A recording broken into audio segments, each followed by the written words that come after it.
Hello everybody. I finally got to beer o'clock on a Friday, and today I've got Manchester Pale Ale from John Willie Lees. Or perhaps I should say Manchester, sorted our kid. A refreshing golden ale, 4.1%. Now, I've never really liked John Willie Lees, apart from the Moonraker, which is a dark beer, 6.5%. Their ordinary beers have always been horrible. But I've never had this before, so I thought we'd give it a go. Refreshing golden ale, made from all British malt. So, let's see. So this, I believe, hails from the environs of Oldham or Rochdale or thereabouts. Slap it in there. Let's see if we can see on here.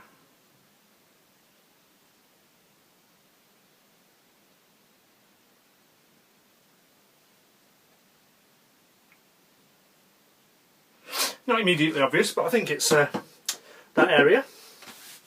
And it is very pale golden. Reasonable head for a bottle of beer.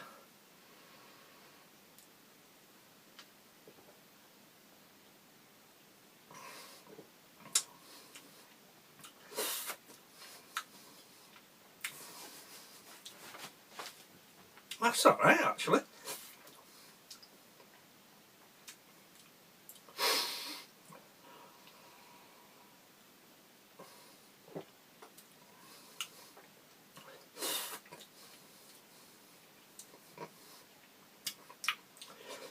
Not bad. It's a bit the wrong way round. I get the hoppy bitterness at the front end, and then the malt develops into the finish, and I would normally have expected the reverse. But that's nice, especially chilled a bit. This has been in the fridge.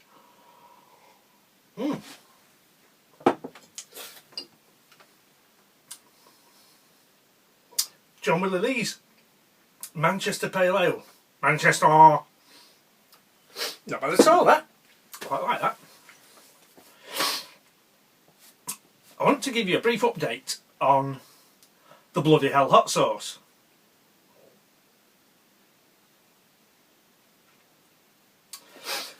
Got this a week ago. As you can see, I've been getting through it. I've been enjoying it on dolloped onto fry-ups, dolloped onto salads, and sometimes, because it's so nice, just out of the bottle.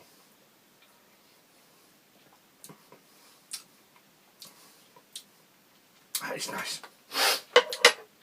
Two things. First of all, a couple of people bought this following my review of the very nice bottle, and there were a couple of comments about the very short use by date. So it's all fresh ingredients, no chemical preservatives, and other people have said it keeps for far longer than the use by date if you keep it in the fridge. And that's been in the fridge for a week, on the bottom where it's coldest. And I don't know if you heard, but when I pulled the stopper, there was a pop. So it is starting to get fizzy. So there's probably only a few days left in that. So if you can get through 400ml in a week, then that's fine, but you might want to bear that in mind. The other thing is, as I said when I first tasted it, the heat of the bloody hell hot sauce is just about at the top end of what I'm comfortable with, and as you can see, I've started leaking already. But because it's a big bottle, I thought I'd do some cooking with it, because there's plenty there. I made a chilli, and I dolloped in several dollops until the flavour and heat level was just right, and then let it simmer for a bit for the tomato sauce element to finish cooking through.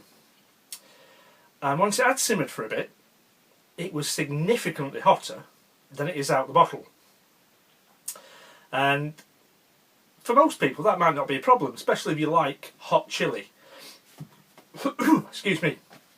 But for me, because it was already about as hot as I want, a significant increase when you cook it is an issue.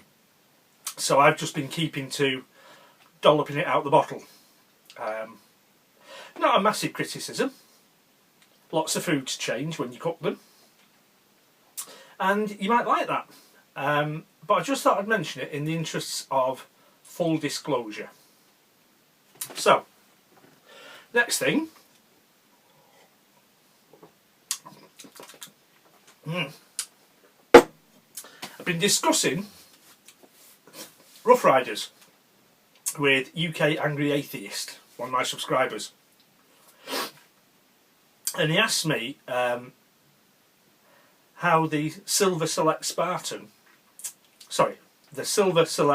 Stockman from Rough Rider that I've reviewed recently compared with the Victorinox Spartan for bulk and weight, if you were to carry it as an everyday pocket knife.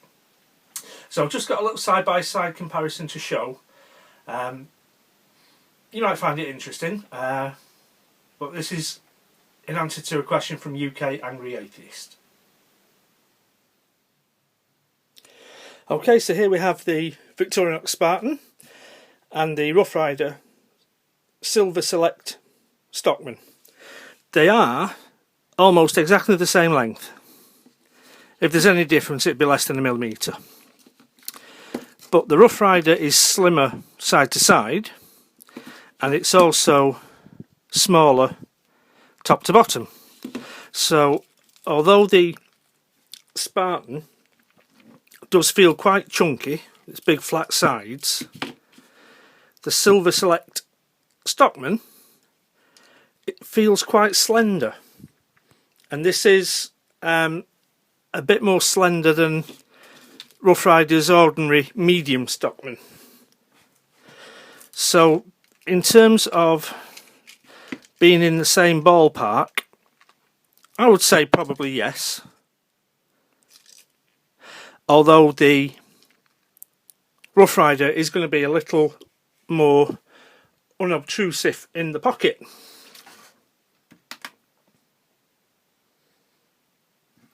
Just remind myself of the weight. So just over 2 ounces for the Spartan, and almost the same, 2.07 compared to 2.11. So there's nothing in it really in the weight, and the size is pretty much the same, but I do think that the Rough Rider feels more slender.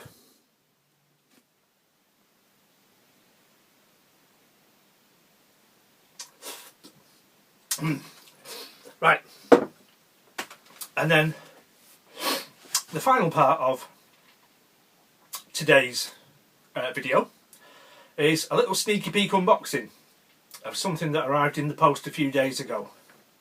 See what you think. Okay, so here we have the package, duct tape of privacy as per standard operating procedure. So I've been in work today, so the knife in my pocket has been the Case Peanut from A to Z. Now this does look very well wrapped. So there's the paperwork straight away. So I'll whip that out, put that to one side. See what else we find.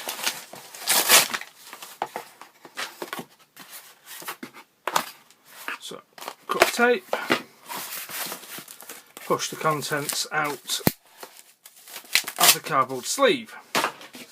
Now, here we go. As I say, this is the case peanut that I usually carry at work, but depending on what we find in here, I might have another alternative to put into my rotation. Of course, it might turn out to be a bag of shite, in which case I won't, but let's see. Plain box.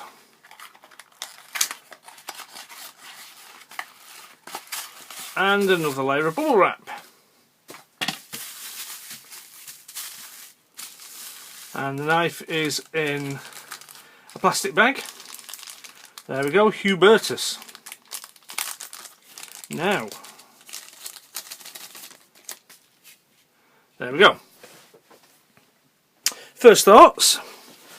From the pictures on the website, I was expecting a very slim knife. And what has been delivered is a bit of a fat bastard.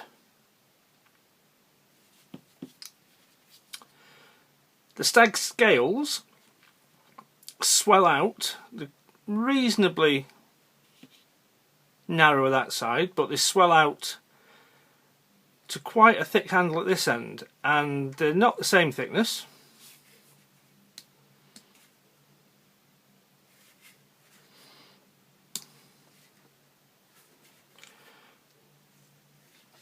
So we've got the big blade, bit of blade play, and the little blade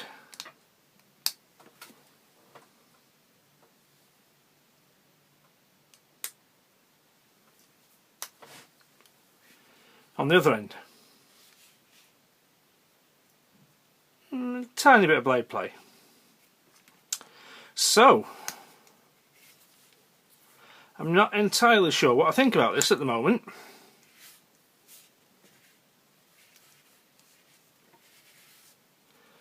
Both blades share the same back spring, so I shouldn't really do that.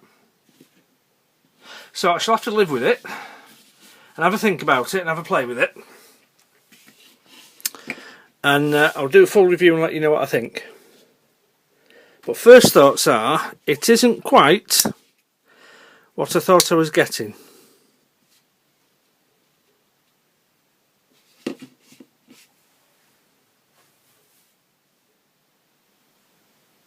So there you have my little Friday bulletin. Hope you all have a good weekend. Did see a bit of sad news. Christopher Lee's died, 93 years old. Phenomenal talent, a life very well lived, and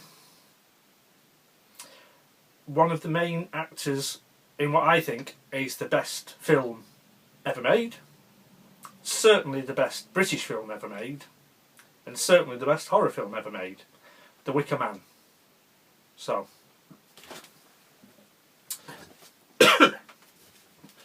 raise a glass to the late, great Christopher Lee, and thanks for watching.